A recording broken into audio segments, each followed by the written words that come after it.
जो ये स्टेचू लगा इनको देखेगा उनसे ये जानेगा कि शिक्षित होने से क्या हो सकता है क्या नहीं हो सकता। इसी के साथ मैं अपने वचनों को लगाम देता हूं। जय भीम, नमो बुद्धाय। कारुणिक बुद्ध के चरणों में मेरा नमन। भारत रत्न संविधान निर्माता बाबा साहब डॉक्टर भीमराव अंबेडकर के चरणों में कोटि कोटि नमन। आए हुए तमाम माताओं, बहनों, बुजुर्गों और मेरे क्रांतिकारी साथियों को जय भीम, नमो बुद्धाय। साथ ही काकड़ा ग्राम वासियों का दिल से आभार जिन्होंने इस भारत के संविधान निर्माता बाबा साहब डॉक्टर भीमराव अंबेडकर की प्रतिमा लगाने में सहयोग किया और 36 कौम के लोग साथ आकर इस प्रतिमा को अंतिम रूप देने का काम किया। मैं तमाम लोगों का दिल की गहराइयों से आभार है। और गांव की मुख्य जगह पर ये प्रतिमा लग रही है। बहुत ही शानदार ये आयोजन हुआ है और बहुत ही शानदार ये समय है क्योंकि कल संविधान दिवस था और आज ये प्रतिमा का अनावरण हो रहा है। इस संविधान दिवस के अवसर पर प्रतिमा का अनावरण हो रहा है। आज इस देश के संविधान को लागू हुए 70 साल हो गए और बाबा साहब ने इस देश को एक अमूल्य संविधान दिया। आप ये सोच सकते हो कि आज से 70 साल पहले आप किसी मंदिर के पुजारी भी नहीं बन सकते थे, लेकिन इस देश के संविधान ने आपको इस देश की सर्वोच्च कुर्सी राष्ट्रपति के पद तक आपको पहुंचने का मौका दिया।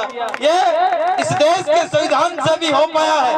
अगर इस देश का संविधान नहीं होता तो आप कहीं कूड़ा उठा रहे होते, किसी की मजदूरी कर रहे होते, किसी की गुलामी कर रहे होते। इस देश के संविधान ने आपको समानता से बैठने का, पढ़ने का, लिखने का और बोलने का अधिकार दिया है और वो अधिकार आपको इस मानवता को कायम करने के लिए दिए गए, न कि किसी को जुल्म करने के लिए।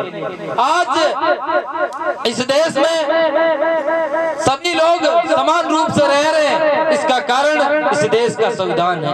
बाबा साहब ने आपके लिए 1927 में जब गांधी जी नमक का आंदोलन कर रहे थे तब बाबा साहब ने आपके लिए पानी का आंदोलन किया।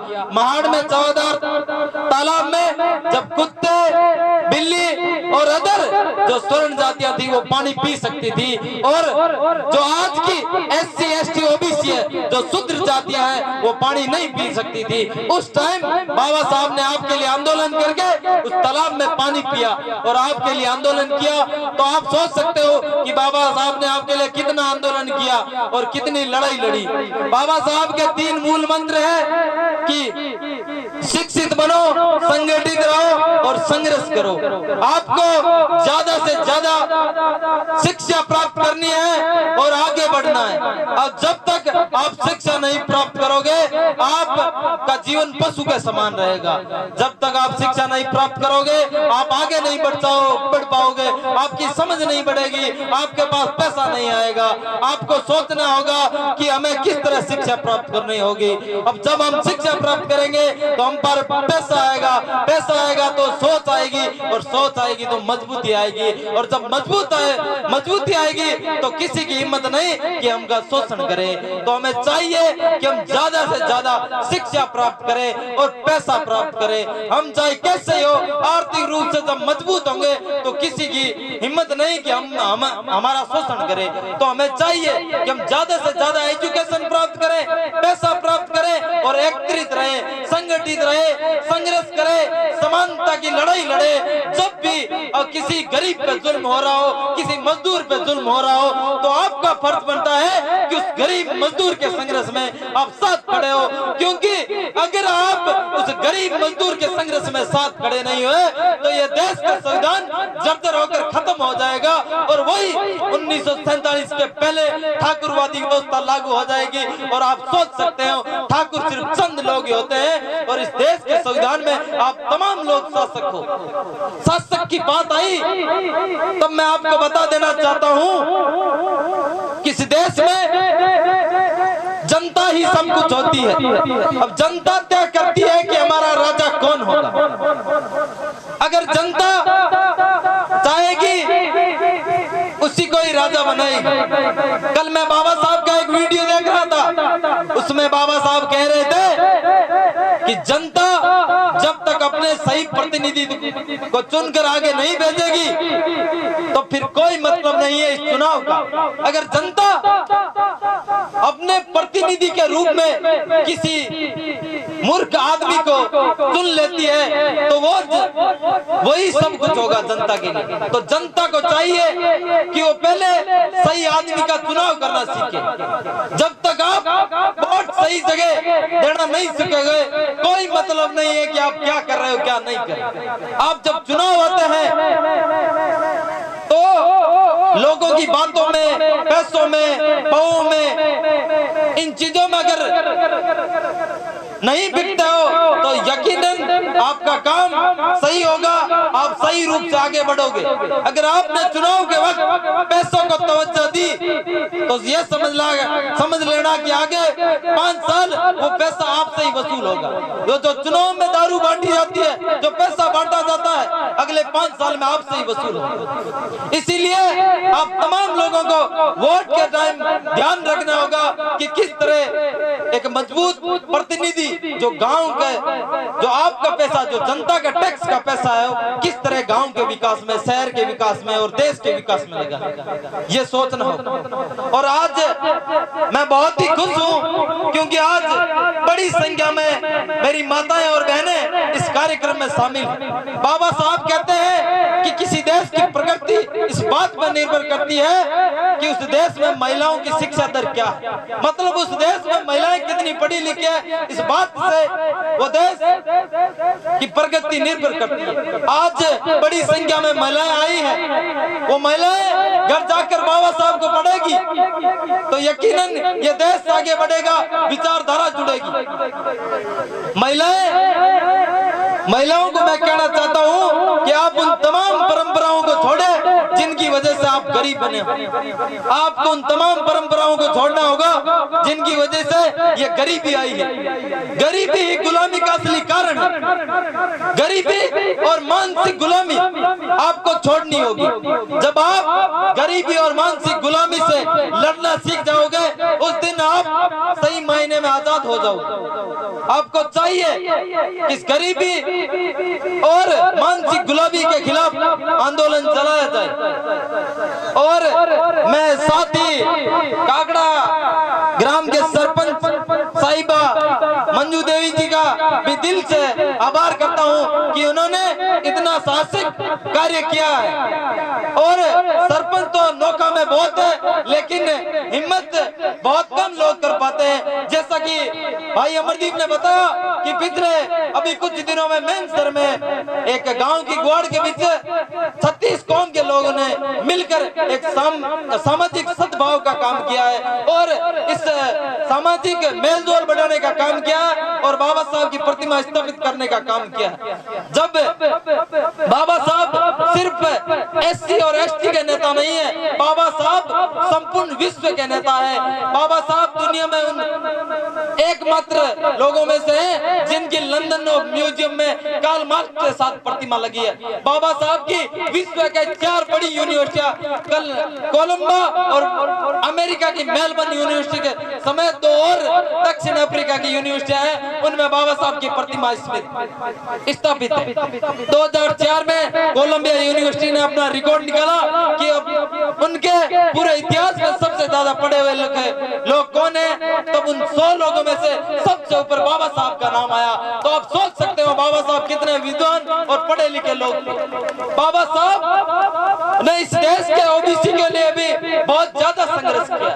आज 50% ओबीसी हमारे साथ है, 50% ओबीसी हमारे साथ नहीं तो थोड़ी बहुत खिलाफ।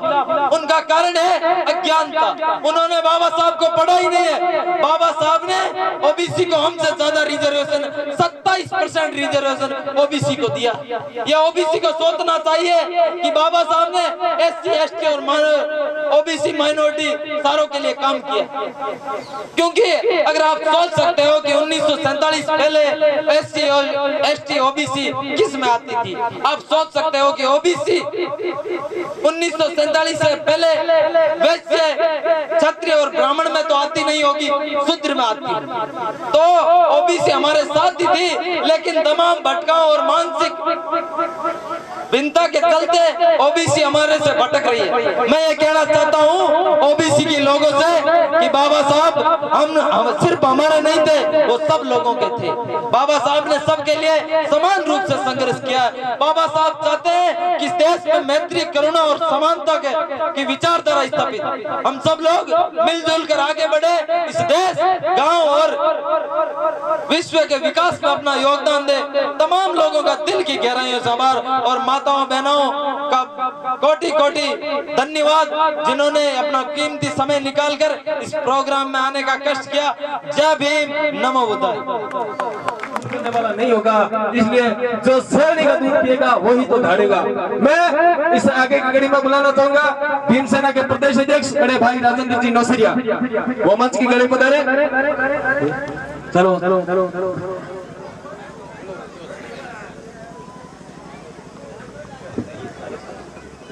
नमन करता हूँ। विश्व में ज्ञान के प्रतीक, दलितों के हितैषी और नारी के मुक्तिदाता और हम सब के बाप बाबा साहब डॉक्टर बी.आर. अम्बेडकर के चरणों में करोड़ों बार नमन करता हूँ, प्रणाम करता हूँ। पंडाल में विराजमान पिता दूल्हे बुजुर्ग, सामने माताएं बहनें, मेरे हम उम्र के साथी भीम सैनिक, आप सबको क्रांतिकारी जय भीम कहता हूँ, नमो बुद्धाय कहता हूँ। मेरे सम्मानित साथियों, पहले तो मैं आपसे निवेदन करूंगा कि जो इस तरफ खड़े आकर के यहाँ सामने बैठ जाए। भारत के अंदर बाबा साहब और तथा कथित पाखंडियों की लड़ाई क्या थी?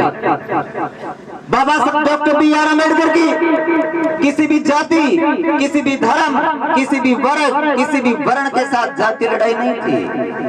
बाबा साहब ये चाहते थे कि जब मनुष्य के जन्मने की प्रक्रिया समान, चलने की प्रक्रिया समान, हंसने की प्रक्रिया समान, रोने की प्रक्रिया समान, मरने की प्रक्रिया समान, तो फिर एक आदमी और दूसरे आदमी में फर्क क्यों? ये बाबा साहब की लड़ाई थी। बाबा साहब डॉक्टर बी.आर. अम्बेडकर ने इस भारत देश को अखंड रखने के लिए अपने बेटों और बेटियों की कुर्बानी दी थी। मुझे बड़े दुख के साथ ये कहना पड़ रहा है कि आज भारत के अंदर चंद लोग डॉक्टर बाबा साहब डॉक्टर बी.आर. अम्बेडकर को स्वीकार नहीं करते। वो इतना ही मानते हैं कि बाबा साहब डॉक्टर बी.आर. अम्बेडकर ने दलितों का हित किया, वो दलितों के नेता थे। इस मंच के माध्यम से मैं उनको उत्तरवा देता हूँ कि वो भारत के भाग्य विधाता थे, और जो भारत का भाग्य लिखता है वो भारत का बाप होता है। इंडिया के सही मायने में अगर कोई बाप था तो उसका नाम था डॉक्टर बी.आर. अम्बेडकर साहब। मेरे सम्मानित साथियों, तथा कथित बुद्धिजीवियों ने अपना पाखंड का धंधा चलाने के लिए 4 वर्ण निर्धारित किए कि सबसे ऊपर ब्राह्मण रहेगा, वैश्य, शूद्र आदि आदि। Doctor B R. अम्बेडकर ने कहा था कि आप इस व्यवस्था को सीधा कर दो, आपकी और हमारी लड़ाई खत्म हो जाएगी। हम देखते हैं, सुनते हैं, बड़े दुख के साथ आपको कहना पड़ रहा है कि बड़े बड़े कार्यक्रमों के अंदर दलितों के लिए अलग से टेंट लगाया जाता है, स्टूडेंट कास्ट के लिए अलग से टेंट लगाया जाता है। उन टेंटों को रद्द कर दे, उस जाति व्यवस्था को समाप्त कर दे, उसका नाम डॉक्टर बी.आर. अम्बेडकर है। तो बाबा साहब डॉक्टर बी.आर. अम्बेडकर के जीवन पर मैं ये चाहूंगा कि 20-30 मिनट बोला जाए। अक्सर ये देखा जाता है हमारे समाज के अंदर एक बड़े संत हुए हैं, एक कवि हुए हैं बाबा रामदेव, दलित परिवार के अंदर जन्मे थे। उन्होंने ताउम्र संघर्ष किया, इन्होंने कविताएं लिखी जो इस वाणियां भी उनकी आपको मिल जाएगी अगर कहीं लिखी हुई। और उस संत को इन लोगों ने देवता बना करके और उसी देवता के आगे जातिवाद किया जाता है। इससे बड़े श्रम का विषय और क्या हो सकता है? आपसे मैं पूछना चाहता हूँ, आप सबको पता है कि पुराने जमाने के अंदर एक देवी जिसके आगे आदमी की बलि दी जाती थी। तो काकड़ा के निवासियों, बाहर से पहुंचे हुए मेरे साथियों, आप सोचिए कि अगर किसी देवता के आगे बलि दी जानी हो तो आप काकड़ा में से किसको चुनोगे? उसको चुनेंगे जो गरीब है, जो जाति से दलित है। तो आप कल्पना कीजिए कि उस समय उस बलि के आगे नंबर किसका आता था। मैं तथाकथित बात नहीं करूंगा, लिखित बात करूंगा। राजा मानसिंह के टाइम जयपुर के अंदर नर बलि दी जाती थी और उस समय नंबर दलित का आता था, SC/ST का आता था। कभी उस कवि ने रोका नहीं। मेरी चिढ़ हो जाती है उन लोगों से, हाहाकार मच जाता है जब उनके और मेरे बीच में प्रश्न होते हैं। वो कहते हैं चलिए है या नहीं, इससे आपको क्या लेना देना। आज जानवरों की बलि दी जाती है, रोका क्या किसी देवी और देवताओं ने? अब कल्पना कीजिए कि अगर ये काल्पनिक कार्टून होते तो क्या इनका कर्तव्य नहीं था कि उस हाथ को पकड़े जिससे कि दलितों की बलि दी जाती थी? लेकिन किसी ने ऐसा नहीं किया। इसका साफ साफ मतलब ये है कि ये कुछ नहीं थे, ये केवल काल्पनिक कार्टून थे जिसके नीचे हमें दबाया गया, जिस विचारधारा के अंदर हमें चलने दिया। मैं आपको बता देता हूं कि हम उस समाज से आते हैं जो इस देश पर राज करता था। साथी, हम तो जंगली लोग थे, हथियार रखना हमारा काम था, मरने और मारने का काम था। इन लोगों ने धर्म में उलझा करके हमें शांत बनाया। पिछले दिनों आपने देखा होगा SC/ST एक्ट के अंदर इन्होंने छेड़खानी करने का प्रयास किया था। 2 अप्रैल किसको याद नहीं है? इन्होंने देखा कि दलित लोग मर गए या जिंदा है, लेकिन जब 2 अप्रैल को दलितों ने एक ऐसा काम किया, यानी विश्व के अंदर अगर संपूर्ण रूप से भारत बंद हुआ तो वो दलितों ने किया था दोस्तों। और इस बात पर अगर आपकी ताली नहीं उठती है तो मेरा जोश कम होगा। वक्ता जब बोलता है अच्छा तो आपके हाथ हवा में उठ जाने चाहिए। तो सम्मानित साथियों, एक करारा जवाब हमने इनको 2 अप्रैल को दिया था कि भारत के दलित अब एक हो चुके हैं। अब दिक्कत क्या है? हम संगठित हो गए, लेकिन हमने उस संगठन को वोट में तब्दील नहीं किया। और जब तक हम उस संगठन को वोट में तब्दील नहीं करेंगे, व्यवस्थाओं में परिवर्तन नहीं होगा। सर, तो बाबा साहब के जीवन चरित्र में मैं बोल रहा था कि किस प्रकार उन्होंने अपने संतानों का बलिदान दे करके हमारे लिए संविधान खड़ा किया, हमारे लिए यानी संपूर्ण भारत के लिए। मैं साफ शब्दों में कहता हूँ, हमारी लड़ी किसी धर्म से नहीं है, किसी जाति से नहीं है, लेकिन वो व्यक्ति जो मानव और मानव में फर्क की बात करता है वो हमारा सबसे बड़ा दुश्मन है, चाहे वो किसी भी जाति से हो, किसी भी धर्म से हो और किसी भी संप्रदाय से हो। अभी बात आई ठाकुरों की, राजपूतों की। मैं मंच के माध्यम से साफ कहता हूँ कि भीमसेना को, राजेंद्र मेघवाल को, SC/ST को किसी भी राजपूत और ठाकुर से दिक्कत नहीं है। जो गरीब है वो हमारे मित्र है, लेकिन मान्यवर जी आपकी ठुकराई नहीं चलने वाली। वो हमें स्वीकार नहीं है, सीधे शब्दों में कह देते हैं। जाटों से दिक्कत नहीं है, चौधरियों से दिक्कत नहीं है, थोड़े सापे से एलर्जी नहीं है, वो भी हमारे मित्र। इसी गांव में वो उसी झोपड़ी में रहते हैं और हम भी उसी झोपड़ी में रहते हैं, लेकिन चौधर आपकी नहीं चलने वाली। हम अपने चौधर अपने घरों के अंदर खुद करेंगे, हम नेता अपना खुद चुनेंगे। अब छोटी सी बात आपको बताना चाहूंगा, आगे चुनाव आने वाला, पहले तो मैं स्पष्ट कर दूं, राजेंद्र मेघवाल नौसरिया को नेता बनना नहीं, नेता बनाने। और मैं ये आपको काम बहुत जल्दी करके दिखा दूंगा, 20-30 सालों में दिखा दूंगा, उस समय बता देगा, उसका छोड़िए। आगे कुछ दिन बाद पंचायती राज के चुनाव आने वाले हैं। कोई लड़का मेरी तरह नया पैंट शर्ट पहन करके निकलता है तो स्टूडेंट्स के दिमाग में एक ही बात आती है कि चलो ठीक है जी, SC/ST सीट आ जाती तो सरपंच बना देता। अरे क्यों भाई? हमारे दिमाग में फिट एक ही चीज है कि जब ऐसी सीट आएगी तब हम राजनीति में जाएंगे, नेता बनेंगे। जनरल में भी हमारा हक है साथियों। जनरल का मतलब है कोई भी कैंडिडेट चुनाव लड़ सकता है, और मैं तो असली नेता उसी को मानता हूं जो जनरल में फाइट करता है। और ये हम बहुत जल्द करने वाले हैं साथियों। तो निवेदन करूंगा कि पंचायती राज चुनाव के अंदर हर ग्राम पंचायत से जनरल में अपना कैंडिडेट उतार दें। सम्मानित साथियों, तो मैं बता रहा था बाबा साहब डॉक्टर B.R. अम्बेडकर ने किस प्रकार संघर्ष करके हमें इस कदर बनाया। आपने कभी सोचा है कि हमें बाहर निकलने पर, घोड़ी चढ़ने पर मार दिया जाता था, हम मुच्छे नहीं रख सकते थे क्योंकि दलित समुदाय से आते थे। आज एक दलित का बेटा, आज एक डॉक्टर B.R. अम्बेडकर का पोता और पोती एंड्रॉइड फोन 50,000 रुपए का जेब में रखता है। ये किसी देवी और देवता भगवान की औकात नहीं, ये डॉक्टर बाबा साहब डॉक्टर B.R. अम्बेडकर की दी हुई अमानत है। बाबा साहब ने उस गरीबी के अंदर बैरिस्टर तक की पढ़ाई इंडिया से ग्रहण कर ली। उसके बाद बाबा साहब ने देखा कि भारत के अंदर जो अछूत है, उनके साथ जो व्यवहार किया जाता है, इस व्यवहार से लड़ने के लिए मुझे बाहर जाकर के ढंग से अध्ययन करना पड़ेगा। बहुत जटिल व्यवस्था थी भारत की, अगर कोई दूसरा होता तो हार जाता, हिम्मत हार जाता, क्योंकि साथियों इस देश का सिस्टम रहा है जो सच बोलता है उसका सर कलम कर दिया जाता है। आज हर घर के अंदर अम्बेडकर पैदा हो गए बाबा साहब की विचारधारा से। आप सर कलम करोगे तो एक का करोगे, हमारे लाखों करोड़ों के सर आपके सामने आप करके देखिए किस किस का सर कलम करोगे। रिजर्वेशन के विरोध में जब बात करेगा, दलितों के विरोध में जब बात करेगा, तो हम भारत को लाल कर देंगे। आप समझ रहे मैं कौन से लाल की बात कर रहा हूं? तो सम्मानित साथियों, उस विषम परिस्थिति के अंदर बाबा साहब ने बैरिस्टर की पढ़ाई ग्रहण करी और उसके बाद अपनी पत्नी से सवाल किया कि रमा, इस देश में जाति व्यवस्था बड़ी कट्टर है, इस व्यवस्था से लड़ने के लिए मुझे कुछ ऐसा करना है कि यहाँ एक मनुष्य की भांति सांस ले सके। दलितों को स्थिति तो कुत्तों से भी बेहतर थी इंडिया के अंदर। तो उस समय बाबा साहब, कल्पना कीजिए ऐसा बाबा साहब डॉक्टर B.R. अम्बेडकर करते तो उनको ताउम्र भारत का प्रधानमंत्री बना दिया होता।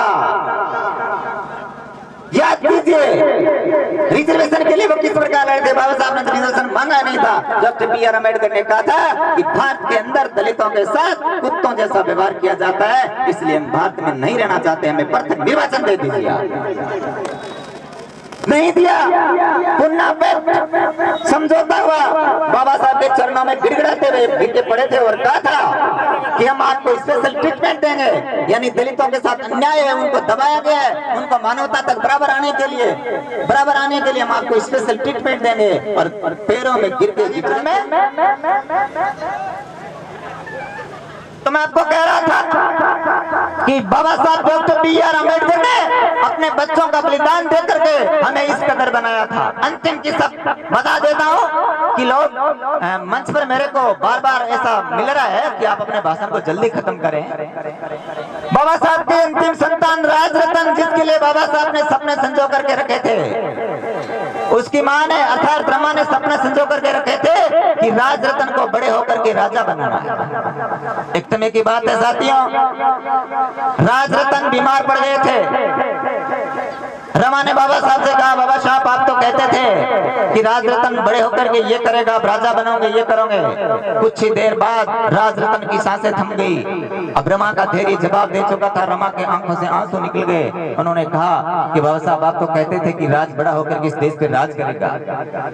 बाबा साहब डॉक्टर B.R. अम्बेडकर ने रमा के आंसू पूछते हुए उस लाश को टच करके कसम खाई थी कि रमा, मैं अपने राज को तो इस देश का राजा नहीं बना सकता, लेकिन मैं ऐसा संविधान खड़ा कर दूंगा कि इस देश की हर रमा की कोख से पैदा होने वाला शख्स इस देश पे राज करेगा। आज वो चीज सत्य है, क्योंकि राजा किसी की कोख से नहीं पैदा होता साथियों, वोटों की पेटी से पैदा करना होता है। अर्थात राजा बनाने का काम कौन करते हैं? हम करते हैं। और किसकी बदौलत करते हैं? Doctor B.R. अम्बेडकर की बदौलत करते हैं। भारतीय संविधान की सबसे बड़ी खूबसूरती मैं बताऊं, मुकेश अंबानी इतना बड़ा व्यक्ति, उसका एक ही वोट लगता है। और इस गांव का मुकेश नाइक, मुकेश मेघवाल, मुकेश प्रजापत, सबसे गरीब जिसके घर में सब्जी भी नहीं आती होगी, उसका भी एक ही वोट लगता है। मुकेश अंबानी पैसों के बल पे हट नहीं कर सकता कि मैं 2 वोट डाल के आऊंगा। ये भारतीय संविधान की खूबसूरती है दोस्तों। पूरे विश्व में शोध किया गया, पूरे विश्व में शोध किया गया कि भारत से क्या चीज ली जाए। रिजल्ट ये निकला कि भारत में लेने के लिए कुछ भी नहीं है, अगर लेना है तो भारत का संविधान है जो बाबा साहब डॉक्टर B.R. अम्बेडकर ने लिखा है।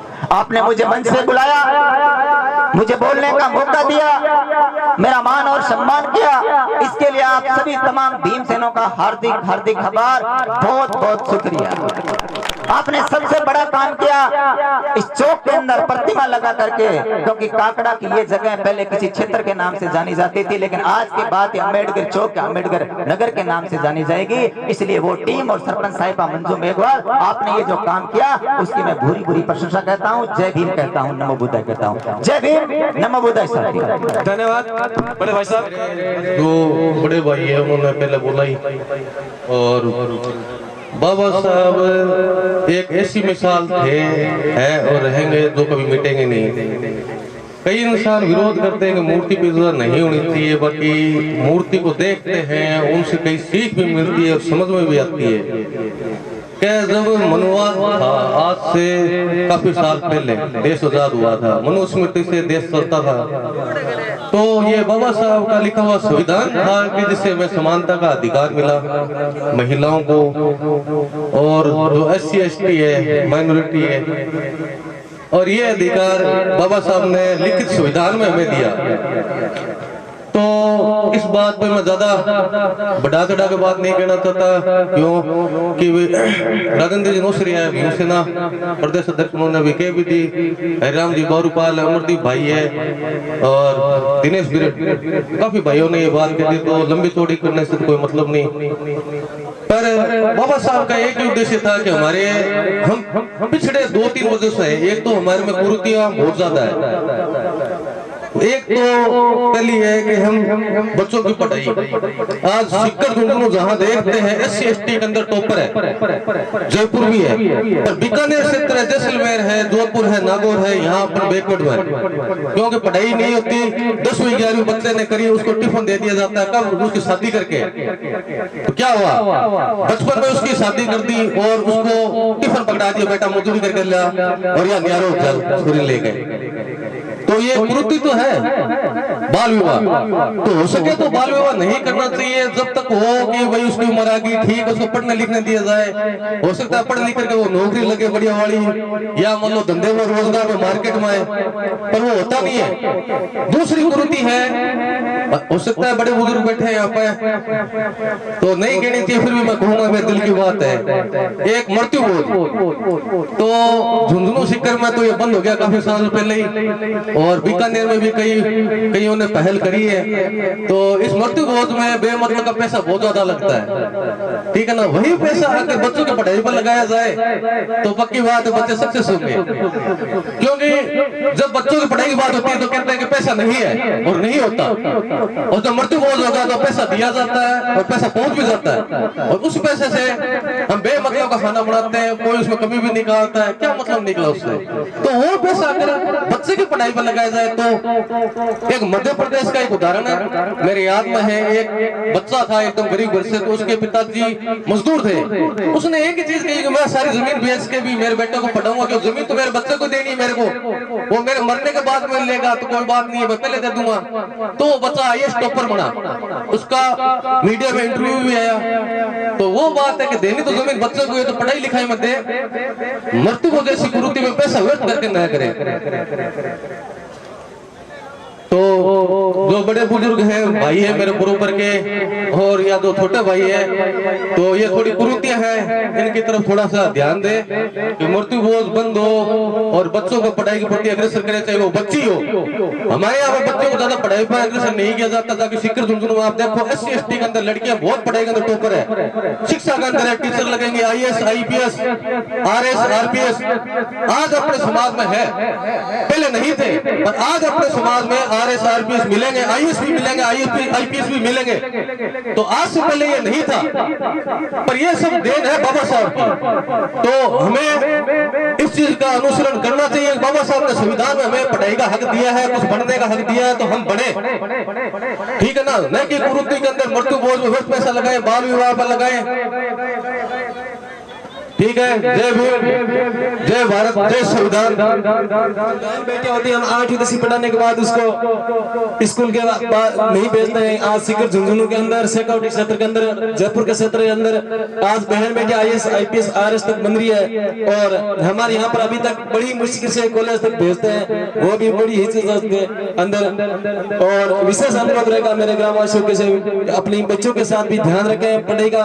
बहन बेटी को जितने बेटे के लाड है उतने भी बेटी का भी रखें। और मृत्यु बोझ की दलितों के मसीहा और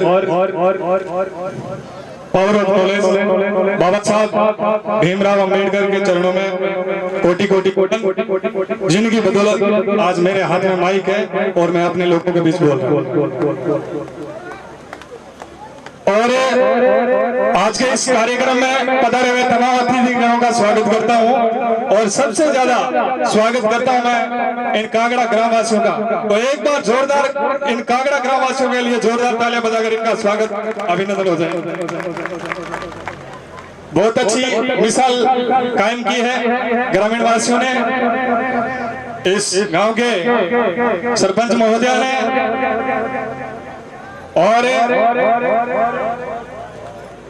मैं एक बार फिर से आप सबका आभारी हूं जिन्होंने ये बहुत ही अच्छा नेक कार्य किया है। और बाबा साहब के इस मूर्ति की बदौलत बाबा साहब का संदेश जन जन तक पहुंचेगा। और ज्यादा तो मैं आपको क्या बताऊं, आप समझदार हुई। बाबा साहब एक ऐसे व्यक्तित्व के धनी थे जिन्होंने, बात सच्ची है, मैं बताना चाहूंगा कि आज से 50-70 वर्ष पहले जिस कौम को पढ़ने का अधिकार तक नहीं था और उस वक्त ये इंसान पैदा हुए कि इन्होंने इस देश का संविधान लिख दिया, इस देश का कानून लिख दिया, जिसकी बदौलत इस देश का संचालन हो रहा है। इन्हीं शब्दों के साथ जय भीम, जय भारत। और मैं ज्यादा समय नहीं लेते हुए, कोई मेरा युवा साथी यहाँ पर अपना विचार व्यक्त करना चाहता है अतिथि आने से पहले तो अपने शब्द रख सकते हैं। आज एक इस ऐतिहासिक दिन के अंदर इसको और ही गौरवशाली बनाने के लिए अगर कोई युवा साथी मेरा बोलना चाहता है तो आ सकते हैं। कोई बुजुर्गों में से मेरा बुद्ध दिल बुजुर्ग कोई भी अपनी बात रखना चाहते हैं तो रख सकते हैं। आपकी गांव है, आपकी गवाड़ है, अपने लोग हैं, अपने लोगों के बीच कोई भी अपनी बात रख सकता है। ओए सुनो वीरा, बाबा साहब का सच्चा गीत गान लाग रहा हूँ, डांस से सुनियो। अज अच्छा लगे तो अज मेरा नूर साडी पूरी टीम नु जरूर शाबाशी देना। मेरे पास आए बैठे हुए लोगों की मांग आती है कि प्रेम जी आर्य भी आए अपने 2 शब्द रखने के लिए। मेरे युवा साथी बड़े भाई प्रेम जी आर्य कहीं पर हो तो आए अपने 2 शब्द रखने के लिए।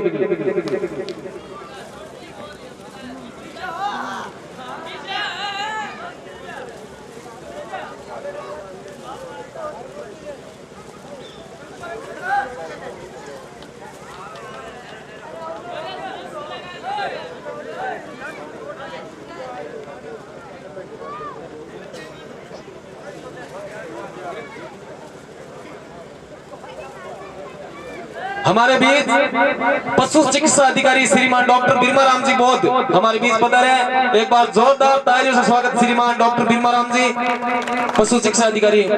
आज के जमाने में बात तो बहुत कुछ करता है कि मैं ये कर दूंगा, मैं बोला बच्चों के लिए ये कर दूंगा, मैं शादी ऐसे कर दूंगा, लेकिन कोई हकीकत में करता है तब पता चलता है कि कौन क्या कर रहा है।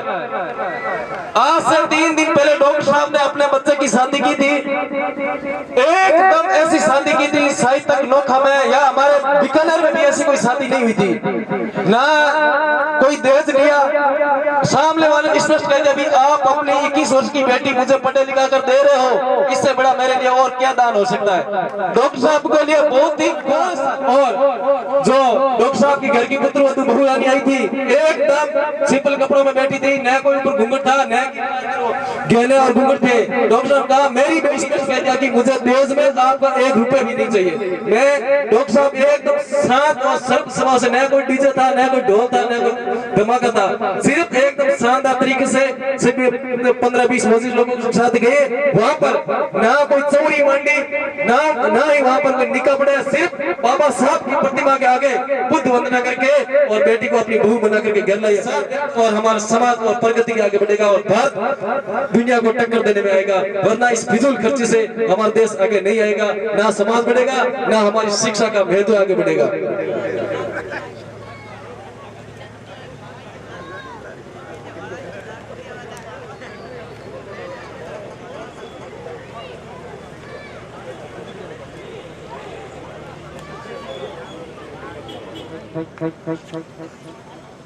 सम्मानित मंच, हमारे गांव में पधारे हुए सभी लोगों का मैं स्वागत करती हूं और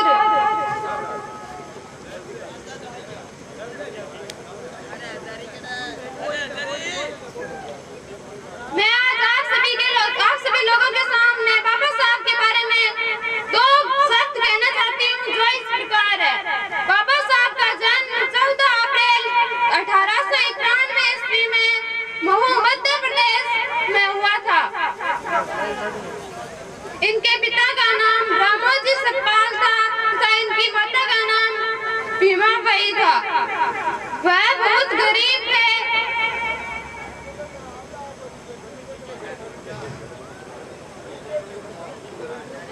बाबा साहब की माता छोटी उम्र में, बाबा साहब जब छोटे थे तब उनकी माता का देहांत हो गया था। फिर भी उन्होंने हिम्मत नहीं हारी और अपना पढ़ाई के प्रति लगाव रखा और एक दिन वह बहुत बड़े महापुरुष सिद्ध हुए। उन्होंने हमारे देश का संविधान लिखा। उन्हें भारत के पिता के रूप में माना जाता है। बाबा साहब अंबेडकर एक गरीब जाति से थे। उन्हें स्कूल में पढ़ने के लिए कोई जगह नहीं थी। वह क्लास के बाहर बैठकर पढ़ा करते थे और वह एक दिन एक बड़े महान महापुरुष सिद्ध हुए। उनका विवाह भी छोटी उम्र में हो गया था और उनकी पत्नी का देहांत भी हो गया। जब वह बाहर पढ़ाई करने गए हुए थे तब उनके पुत्र का भी देहांत हो गया। जब उनके पत्नी के पास उन्हें दिखाने के लिए पैसे नहीं थे और वह बीमारी से पीड़ित था तब उनकी मृत्यु हो गई।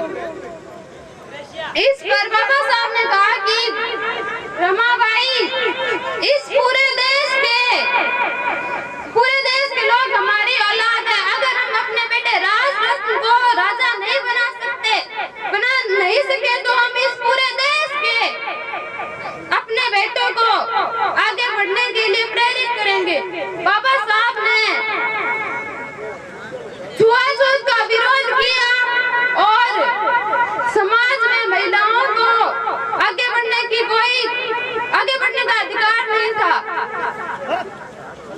तो बाबा साहब ने इसका भी विरोध किया और जाति प्रथा, सती प्रथा पर भी रोक लगाई। जब एक स्त्री का पति मर जाता था तब साहब उसी चिंता में उसकी पत्नी को भी जलाया जाता था। इस पर बाबा साहब ने रोक लगाई। बाबा साहब बेटियों को भी बेटों के बराबर देखना चाहते थे। मैं दो पंक्तियां कहना चाहती हूँ बेटियों के बारे में जो इस प्रकार है। कोई जाते हैं बेटे पर ऊग आती है बेटियां, खाद पानी बेटों में पर लहराती है बेटियां, पढ़ाई करते हैं बेटे पर सफलता पाती है बेटियां, मौज करते हैं बेटे पर पिटाई करती है बेटियां, दहेज के दाने होते हैं बेटे पर सहनशीलता की मूर्तियां होती है बेटियां। कौन समझाए इस नादान समाज को बेटों से बढ़कर होती है बेटियां। जय हिंद। मैं आप सभी लोगों से गुजारिश करना चाहती हूँ कि आप सभी लोग मेरे साथ एक बार जय भीम का जयकार लगाएं। जय जय जय जय भीम, जय भीम, नमो बुद्धाय। कथा कवि गौतम बुद्ध, संत कबीर, पेरियार रामास्वामी, फूले साहब, सावित्री बाई, फूले माता और विश्व रत्न द सिंबल ऑफ नॉलेज, कहते हैं ज्ञान के सूर्य, ज्ञान के प्रतीक बाबा साहब भीमराव अमृत। मैं उन सबको नमन करता हूं और आप सभी उपस्थित साथियों का स्वागत, अभिनंदन कि आप यहाँ आए, बाबा साहब के इस कार्यक्रम में इनका मान बढ़ाया। और साथियों, आज जब हम सब यहाँ इकट्ठे हुए हैं तो उसकी वजह सिर्फ और सिर्फ बाबा साहब ही है।